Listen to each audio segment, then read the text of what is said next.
अस्सलाम वालेकुम दोस्तों, लेटेस्ट न्यूज़ निकलकर सामने आई है कि बिगो लाइव और टिकटॉक बैन होने जा रही हैं। टिकटॉक को हतमी नोटिस जारी कर दिया गया और पाकिस्तान टेलीकम्युनिकेशन अदारे की तरफ से बिगो लाइव स्ट्रीमिंग ऐप पर गैर इखलाकी मवाद अपलोड किए जाने पर पाबंदी आयद कर दी गई है और साथ ही साथ टिकटॉक को भी हतमी नोटिस जारी कर दिया गया है।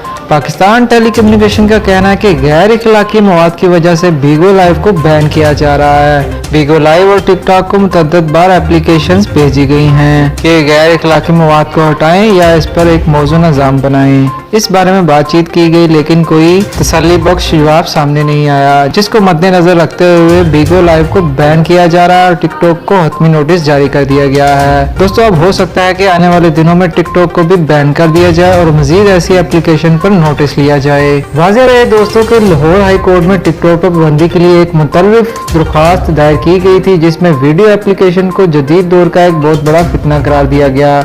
ये सोशल मीडिया पर रेटिंग और शोहरत के लिए पोर्नोग्राफी फैलाने का जरिया भी बन रही है। रवा माह के आगाज में पीटीए ने ऑनलाइन गेम पबजी को भी आर्जी तौर पर बंद कर दिया है। अथॉरिटी को गेम के मुतालिक मुख्तलिफ शिकायत मसूल हुई थी, जिनमें कहा गया था कि ये गेम अपना आती बना देती है और वक्त का ज़िया और बच्चों की ज़हनी और जिस्मानी सेहत पर मनफी असरात का बाइस बनती है। ताहम इस पाबंदी के खिलाफ अब तक मुख्तलिफ दरख्वास्तें दायर हो चुकी हैं। डिजिटल राइट्स ग्रुप का कहना है कि वीडियो गेम को सेंसर करने के लिए कोई कानूनी बुनियाद नहीं है और पीटीए की जानिब से इस पाबंदी को आगे बढ़ाने के लिए कोई कानूनी शिक का हवाला नहीं दिया गया।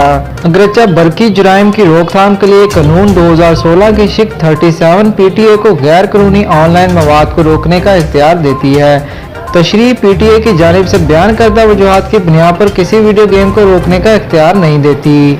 पबजी को बैन किए जाने पर वजीर साइंस व टेक्नोलॉजी फवाद चौधरी की जानिब से भी मुखालफत सामने आई और इन्होंने कहा कि पाबंदी का कल्चर टेक्नोलॉजी की सन्नत को कत्ल कर रहा है। इन्होंने इतवार को ट्विटर पर लिखा कि वैसे ही हर किस्म की आम पाबंदियों के खिलाफ हूँ, इस तरह का रवैया टेक्नोलॉजी की सन्नत को बर्बाद कर रहा है। हम इस तरह की पाबंदियां बर्दाश्त नहीं कर सकते।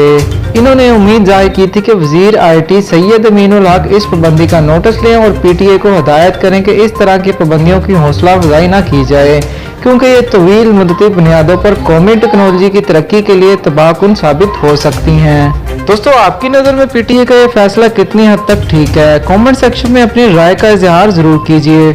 न्यूज़ वीडियो को लाइक, शेयर और मजीद अहम खबरों, लेटेस्ट न्यूज़ और मालूमाती वीडियोस जानने के लिए हमारे चैनल को भी सब्सक्राइब कर लें।